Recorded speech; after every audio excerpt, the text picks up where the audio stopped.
Hi, everybody. It's Talk to Me Tuesdays. It's your girl, Anja. I am so excited. I have the incredibly talented, super unstoppable baseball player, Tremaine Spears.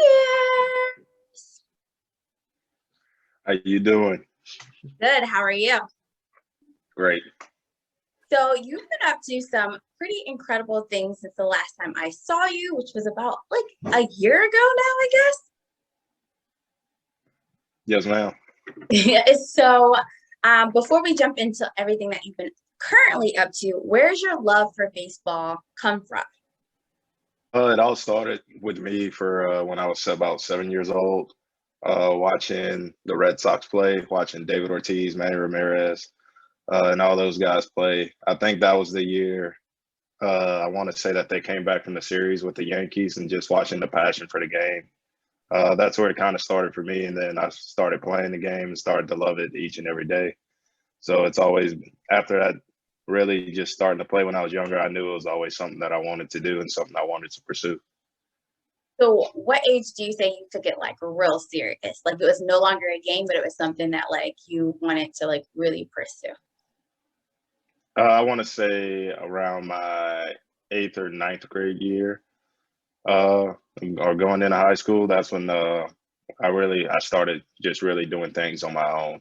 And because in baseball, as we all know, that's when you really start to get better at things. It's not when you're at practice. It's really the extra time that you put in by yourself, go and get extra work and things like that. So that I'll say that's around the time that I did that. So, what position do you play, and why do you love that position so much? So I play outfield. I wouldn't say I love the outfield. It gets a little boring at times.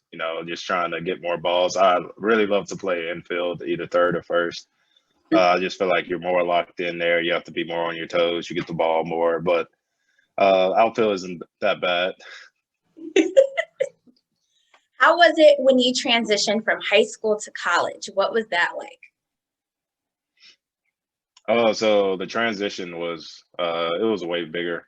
Uh, Obviously, moving away from home, being on your own, and on top of that, being with a bunch of guys that you don't know. So it's a learning curve of making friends, trying to communicate with other guys better. You learning other people's personalities. Some guys you can talk to a certain way, some guys you can't talk to in a different way. And on top of that, when it comes to the game was faster. That's the adjustment I think that all freshmen make or have to make when going into college is the game has to slow down. And even taking a next step up, it's the same thing. You have to learn how to slow the game down because the game gets faster as you go along. So, how do you know how to work in a faster environment, or does it just come to you?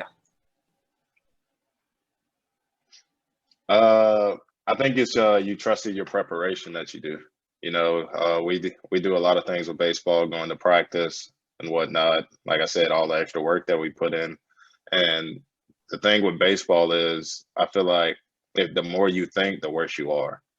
Like a lot of things that you do is more a reaction and just like as I said, just trusting in the preparation that you put in.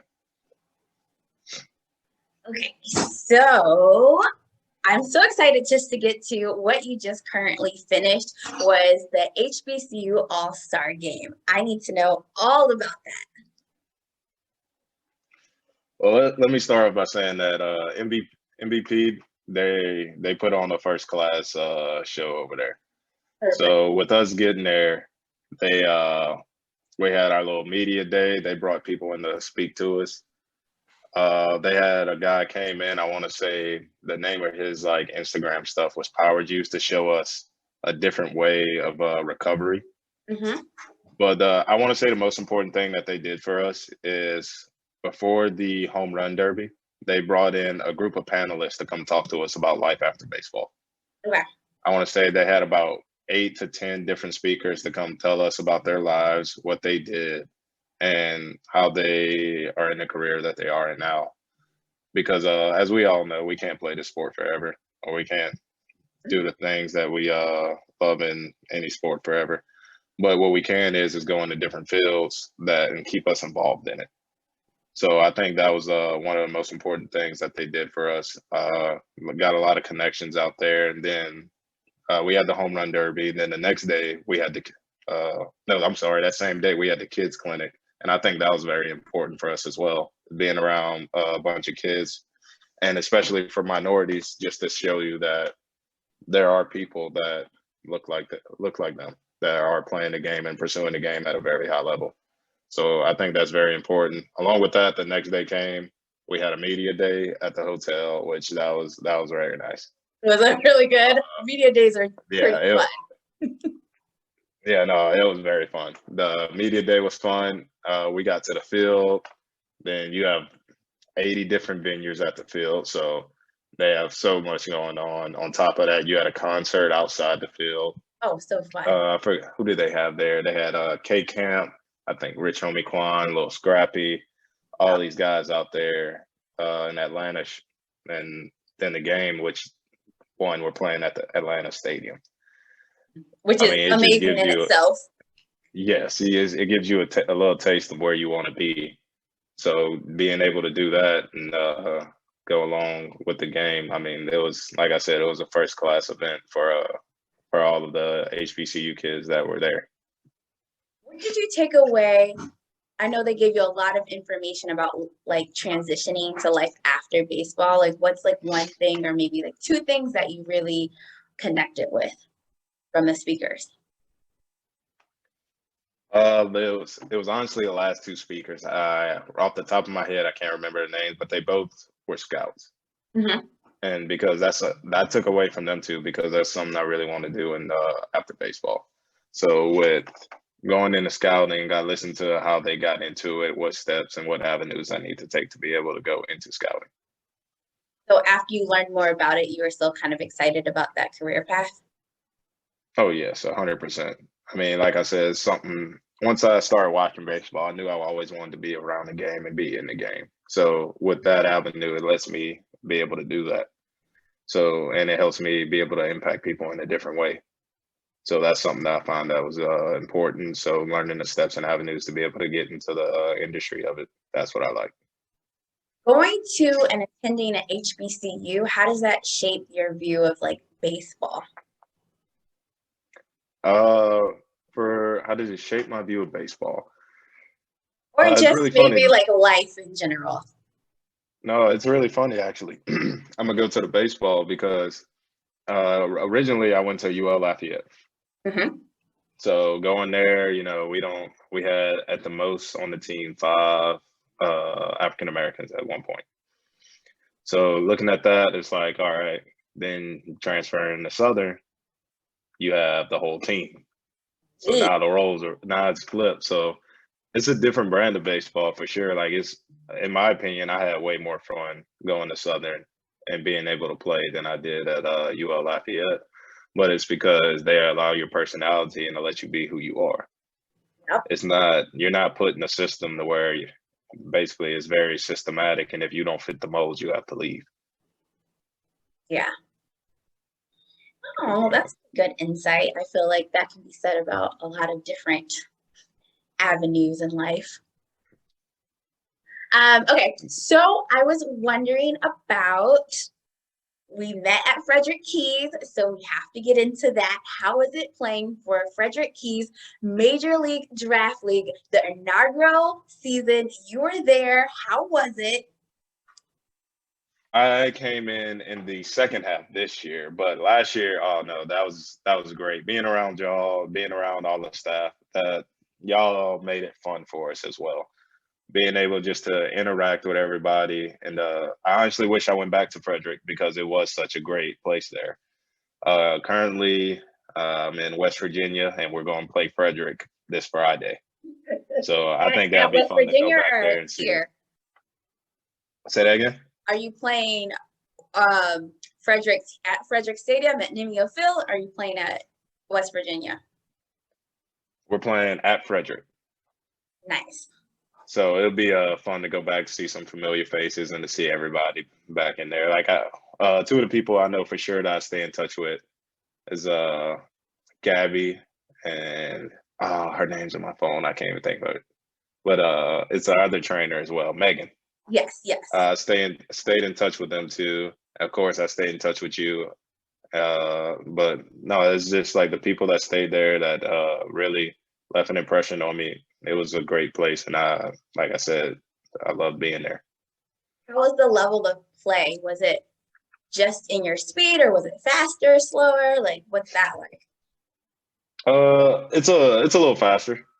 Well, I'm not gonna lie about that. Going in there, everybody's the top player from where they come from.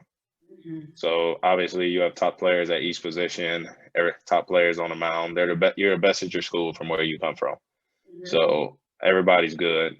It's a little adjustment for about the first week and a half, just getting your feet underneath you again. But then after that, I felt like it started to go for us.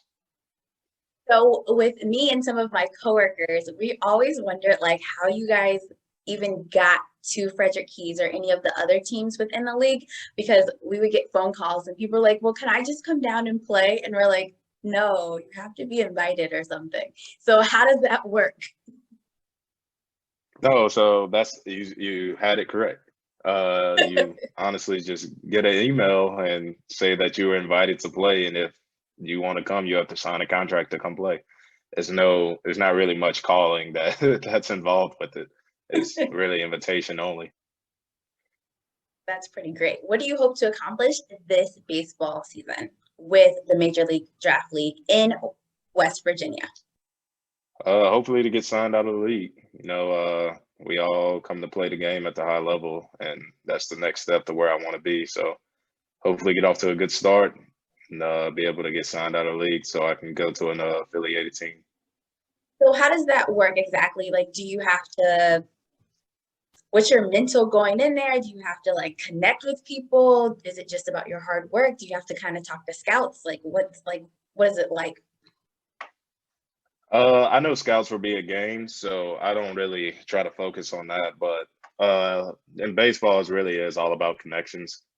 And with the last year we had at Frederick, we had Derek May, who was a big leaguer for a number of years. In West Virginia, we have Jed Jerko, who's been here for a while, been in the big leagues for a number of years as well. So I think along with them and some guys that with the assistant coaches that also have minor league and major league time, it gives us an avenue to be able to connect with different teams and things like that. But really, just coming into it, it's all about just how you play and at the level that you play at. If you know anything about me, it's the fact that like I'm gonna try to play hard no matter how my game's going. So doing that, I mean, you seen me flip over a fence last year down the right field line. It's things like that, showing passion, going after what you want, and that's really the only thing that I really focus on going into the season. So I know you should be incredibly hardworking and super laser focused on what you're doing. So how do you have time to have like a whole girlfriend that is gorgeous, that is talented in her own right? How do you guys do it? To be honest, it's kind of why I really think that athletes should date athletes because she gets it. Like she understands the amount of work that goes into everything. She understands why I'm leaving, and that's actually been a problem in the past with relationships is the understanding that what has to go into it. So with her being an athlete as well, she understands what goes on with it. When we go practice or things like that on our own, she'll get her work in as well. So like I said, it really is an understanding of it, but it's also a competition between both of us.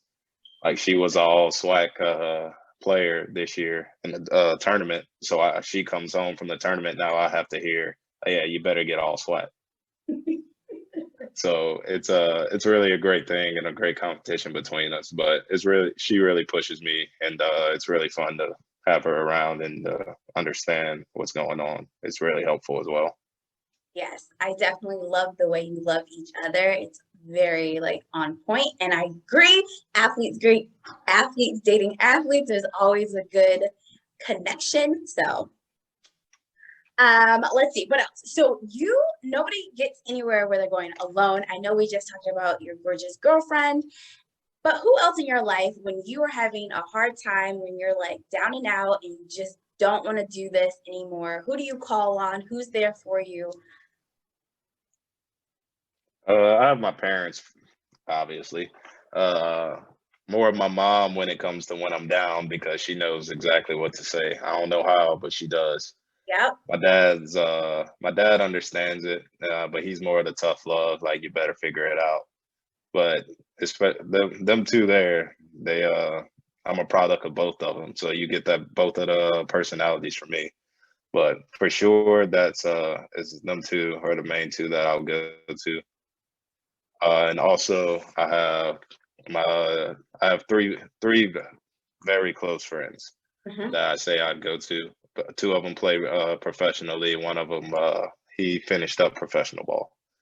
So we all understand intertwinings of baseball, some of the things that we don't like and like about baseball that we talk about and try to just understand it and say what our next move would be.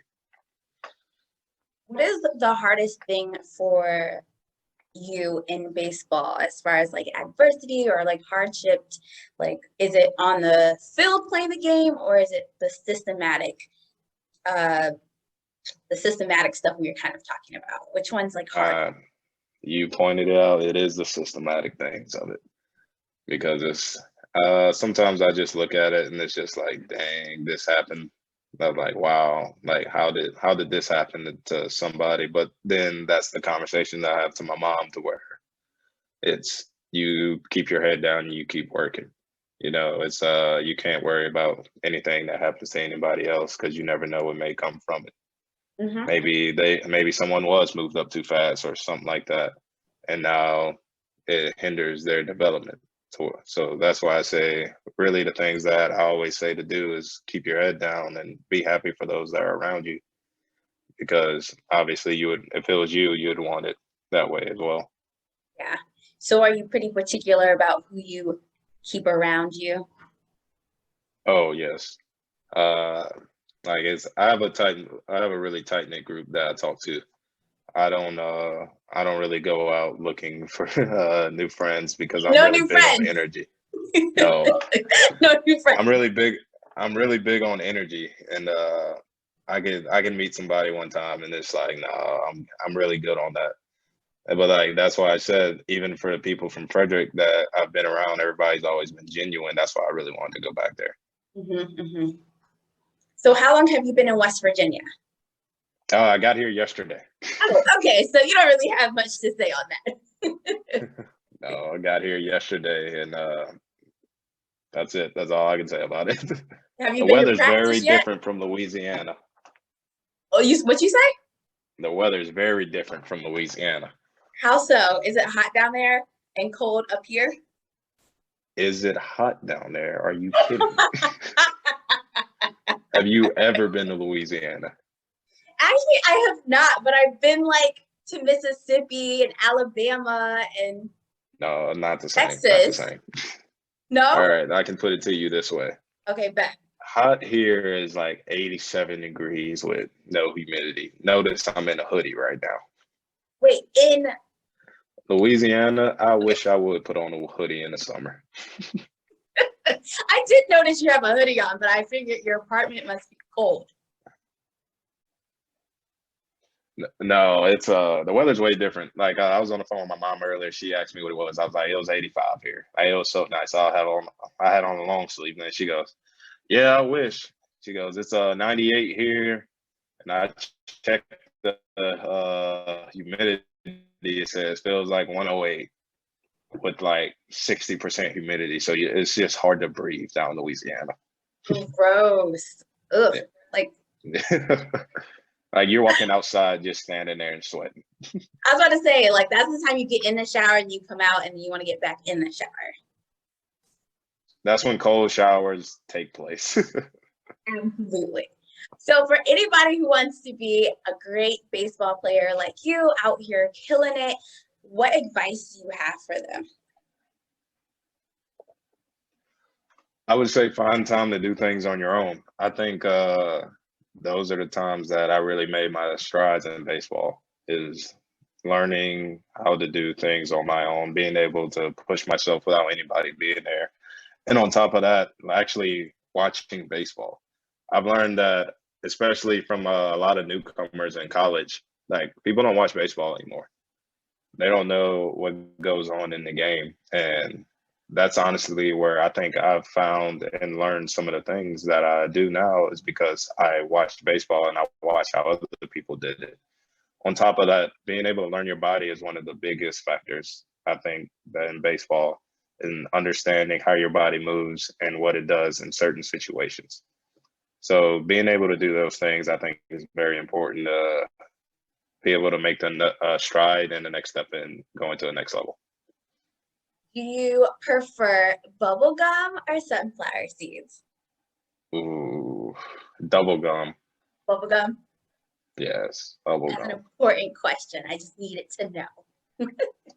You know, I have to stay off of sunflower seeds because I'll sit there and eat them the whole time and then my mouth will get raw. So Yep. bubble gum for sure. Thank you so much for coming on my show. It's been such a pleasure to reconnect with you, and thank you for all of the gems that you gave everyone. Of course, anything I can do to help you out, I'll do it. Absolutely. Would you like to tell these people where they can follow you on social media or anywhere like that? On my Instagram, it is T_town14. Perfect. I'll make sure to write it down there so they can find you. Yes, ma'am. All right, everybody, you've been watching Talk to Me Tuesday. It's your girl, Anja. You can find me at It's Your Girl _Anja. Once again, It's Your Girl _ANJA. Make sure to like and subscribe because you need to, because we're great out here in these streets. And until next Tuesday, we'll see you then. Bye. Y'all have a good one.